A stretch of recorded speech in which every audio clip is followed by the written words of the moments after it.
take this opportunity to welcome you to our school.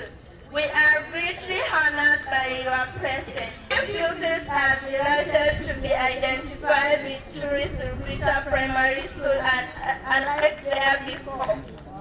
Sir, we in junior secondary, grade 7, Sir, our happiness will know no bounds if you construct a lab for us. However, some of them have very poor classroom infrastructure. Kwa hivyo mbunge wetu karibu sana, na kabla sija introduce the team, nataka nikaribishe my neighbor principal ambaye mnamjua. Makofi, karibu ndani yangu. Makofi kwa mwalimu mkuu wa Turi Secondary. Amen. Karibia watu. Our primary school today, it is one of the best schools, and I want to thank so much our MP through the CDF for good work. Okay, so the privatization bill was tabled in Parliament last session. It was a government bill sponsored therefore by the leader of majority. The Speaker referred to the bill to the Committee of Finance and National Planning, the committee which I chair. We undertook public participation. We received memoranda from various institutions, including INSPAC, PwC, Deloitte & Touche. There was also the Directorate of Government Investments and Debt Management from National Treasury. We received remarks from Kenya Revenue Authority and many other stakeholders on the bill. The report, we tabled the report to Parliament just, I think that is 3 weeks ago. And you realize what the media is, what most of the media houses is reporting is what was in the privatization bill.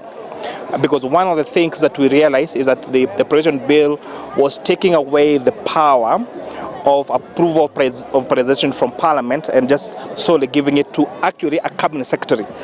But after public participation, what the Committee of Finance and National Planning did now in our report, an amendment that I consequently moved at the floor of the House during the third reading, was one, retaining the power of Parliament in approval of privatization programs. So what now will be required to do is, once the decision is made on which institutions need to be privatized, the cabinet, not a cabinet secretary, again, the bill had a cabinet secretary, which meant that a single person would make a decision to privatize an institution. So we remove that power from it being a decision by one individual, cabinet secretary, to making it a cabinet decision.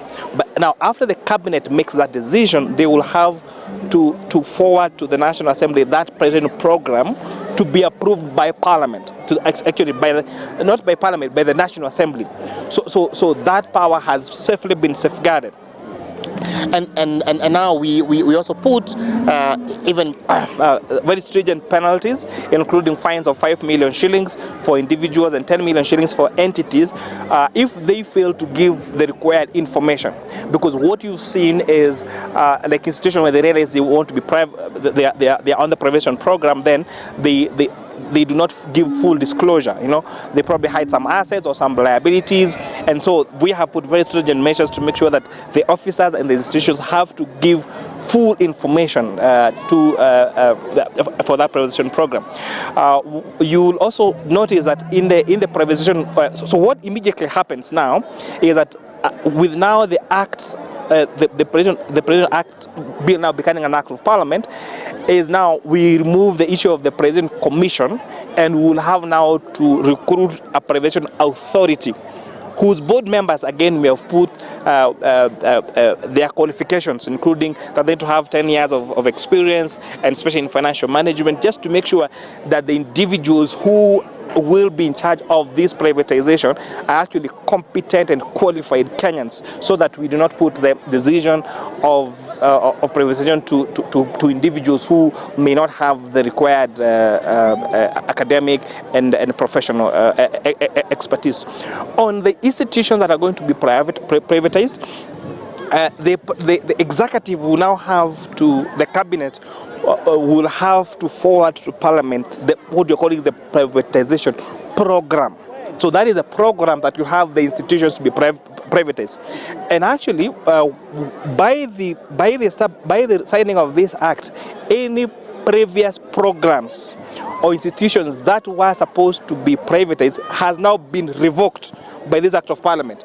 And now cabinet will have to do a new list of institutions to be privatized and forward them to parliament for approval. So I would say that until that time there has been a cabinet memo and a cabinet decision on the institutions to be privatized, there is no any decision made yet on which institutions will be privatized. A cabinet will have to have a cabinet decision and forward that to parliament for approval for that privatization to happen. Maybe the due process of public participation or US. Certainly, the bill went through the normal process of public participation. We advertise in dailies with the national circulation. We invite memoranda from the public. We actually held several sittings in Nairobi. We had institutions, including East Park and all these institutions that gave their memoranda for during the public participation. And actually, they enriched the report. That's why you'll find there's a huge departure from the privatization bill as it came and what we tabled in Parliament, and consequently what was signed by His Excellency the President as now the Privatisation Act of 2023. Yeah. All right? TV 47 at last.